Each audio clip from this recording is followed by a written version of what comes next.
Welcome to this explainer.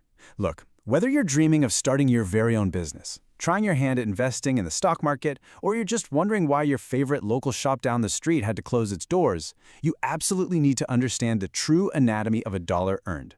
So today, we are going to completely demystify the financial engine that drives a business. We hear it all the time, right? Headlines about companies making millions or even billions of dollars. And it's so easy to just assume that all that money goes straight into the owner's pocket. But the actual journey of a single dollar earned, from the exact moment a customer hands it over to the moment it actually becomes usable wealth, is full of twists, turns, and honestly, some pretty dramatic deductions. So, let's break down the financial realities that actually govern the corporate world. Think about this. Every single business out there, from a tiny neighborhood coffee shop all the way up to massive tech giants like Apple and Amazon, survives by following one simple principle. But what is it? What is the actual lifeblood that keeps the lights on, the employees paid, and the doors open? Well, to answer that, we have to start at the very top of a company's financial story and peel back the layers one by one. Okay, let's dive into this and start with what we call gross sales. Gross sales represent the total dollar amount of a company's sales. It's the biggest number on the page. When you hear someone say a company made $1 million in sales last year, they are usually talking about gross sales. But here is the grand illusion. Making sales absolutely does not equal making money. Gross sales are really just the starting line. It's simply a record of the sticker price of everything sold, before reality sets in. Take an online store like Sticker Giant, for example. They're a highly successful business that supplied everything from sports stickers to rock and roll band merchandise. By 2011, their business was booming, entirely driven by massive top-line gross sales. And this is exactly what success looks like on the surface for a relatable online business. Tons of orders, lots of revenue pouring in. But to truly gauge their financial health, we can't just stop at that gross sales number. We have to look at what gets immediately subtracted from it. Because literally, the moment those gross sales are recorded, bam, they are instantly chipped away by our very first set of deductions, discounts, and returns. Think about it. Sometimes a business offers sales discounts to customers who pay early, or maybe they buy in bulk. And then, of course, there are returns and allowances, money that physically has to be refunded because a customer didn't like a product, or maybe it showed up damaged or defective. Once you subtract these discounts and returns from your gross sales, you are left with a slightly smaller, much more realistic number called net sales. So right now, we're systematically peeling the financial onion, walking our way down the first layer of what's called the income statement. Step 1 is our revenue, or those net sales we just talked about. Step 2 is where we subtract the cost of goods sold, and that leaves us with Step 3, which is gross profit. Guys, this simple equation is the fundamental math of business survival. If you can't get past Step 2 with money left over, the business literally cannot exist. Let's actually define that critical second step. The cost of goods sold, often just called COGS, is the total expense of buying or producing a firm's goods or services. If you run a bakery or a local coffee shop, COGS includes the raw materials directly related to your product. It's the coffee beans, the milk, the paper cups, and even the direct labor of the barista making the drink. For every single cup of coffee sold, you incur a real, completely inescapable cost just to put that physical item into your customer's hand. But honestly, this cost structure varies wildly depending on the business model. What if you don't actually sell physical goods? Contrast that coffee shop with a software company like Microsoft. The coffee shop has high physical costs. They literally cannot sell a coffee without buying beans first. But a software company operates in a totally different world. Sure, they might spend a massive amount of money up front on salaries and facilities to develop a program initially. However, once it's created, the cost of goods sold to sell one additional digital download is near zero. There are almost no physical replication costs. So, once you take your net sales and you subtract that cost of goods sold, you arrive at gross profit. And this is an incredibly critical survival number. Why? Because gross profit is the primary source of funds to cover all the firm's other upcoming expenses. If your gross profit isn't large enough, your business will absolutely suffocate. It's essentially the buffer that dictates whether you have enough money left over to actually run the rest of the company. Let's move to and see how this builds into the next layer of deductions on the income statement. We take our gross profit from Step 1, and now in Step 2, we must subtract operating expenses. And finally, in Step 3, we arrive at the holy grail of business, net profit. Just notice how many steps it takes to even get to the word profit.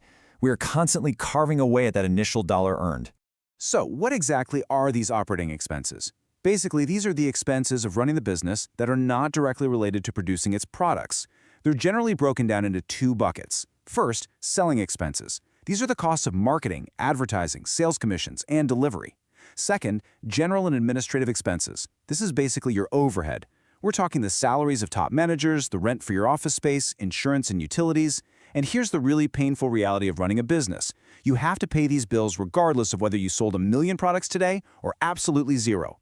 And again, the type of business completely changes this expense structure. Think of the massive operating overhead of a physical supermarket. They have huge rent for a massive building, insane electricity bills for all those refrigerators, and they have to pay cashiers, stockers, and managers. Compare that to an online store. They might operate out of a single simple warehouse with just server costs and shipping fees. Totally different environments mean completely different operating expenses eating away at that gross profit. All right, so after you subtract all those operating expenses and finally deduct your income taxes, you reach the ultimate bottom line of the income statement, net profit. This is the money actually left over. Net profit, or net income, is what happens when a company uses its resources intelligently to increase sales while holding costs down. But here is the harsh reality. If those expenses exceed your revenues, the business takes a net loss. And this brilliantly illustrates exactly what happens to a single dollar of revenue. By the time 40 cents goes to the cost of goods sold to actually make the product, and 45 cents goes to operating expenses just to keep the lights on and run the marketing, you might only be left with 15 cents of net profit.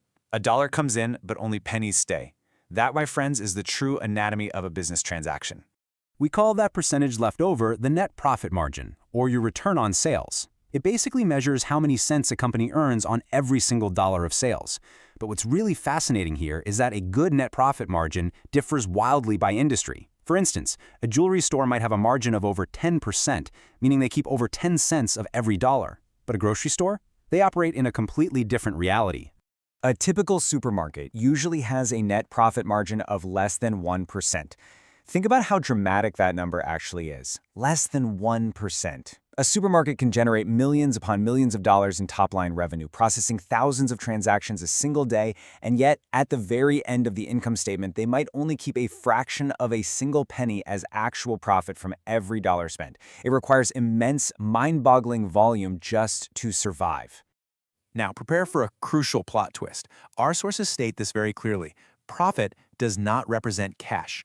Just because a company shows a net profit on paper on their income statement does not mean they have actual cash sitting in their bank account. The income statement just summarizes operating results over a period of time. But listen, you can't pay your employees or your rent with theoretical paper profit. You pay them with cash. Let's use a Coinstar machine as a metaphor for this. Coinstar found a massive business niche by taking something physical and cumbersome, jars of loose change, and turning it into usable liquid cash vouchers. In business, liquidity is everything. You might have millions of dollars tied up in inventory sitting in a warehouse or in accounts receivable, which is money customers owe you but haven't paid yet. On paper, sure, you look profitable, but if you don't have liquid cash flowing in to pay tomorrow's bills, the business will fail, plain and simple. And that is exactly why financial managers rely on the ultimate lie detector of a company's viability, the statement of cash flows. While the income statement shows profit, the statement of cash flows tracks the actual physical money flowing into and out of a firm during a certain period. It divides cash flows into operating activities, investment activities like buying new equipment, and financing activities like paying down debt. It shows whether the business actually generated enough real, tangible money to survive the year. So the crucial point is financial health isn't just about sales, it's about liquidity. A really quick way analysts measure this overall liquidity is through something called net working capital. This is simply calculating a firm's total current assets, like cash and inventory, and subtracting its total current liabilities, like short-term debt. Tracking that net working capital over time helps prove if a firm has the true liquid ability to meet its upcoming obligations. So let's quickly summarize this journey of peeling the financial onion. We've seen the stark difference between top-line sales and bottom-line reality. Revenue is just the starting line. It's honestly a vanity metric if you don't look any deeper. Almost immediately, the cost of goods sold and operating expenses step in to aggressively eat away at that revenue. What little is left over is your net profit, the true bottom line. But above all else, actual cash flow is the lifeblood that keeps the heart of the business beating day to day. We now understand the anatomy of a dollar earned and how it gets meticulously sliced up by costs, expenses, and that desperate need for liquid cash flow. We know exactly what happens once the sale is made. But what dictates the price of those goods? What hidden force determines whether customers are even willing to hand over their hard-earned dollars at all? What drives these sales in the first place? Supply and demand.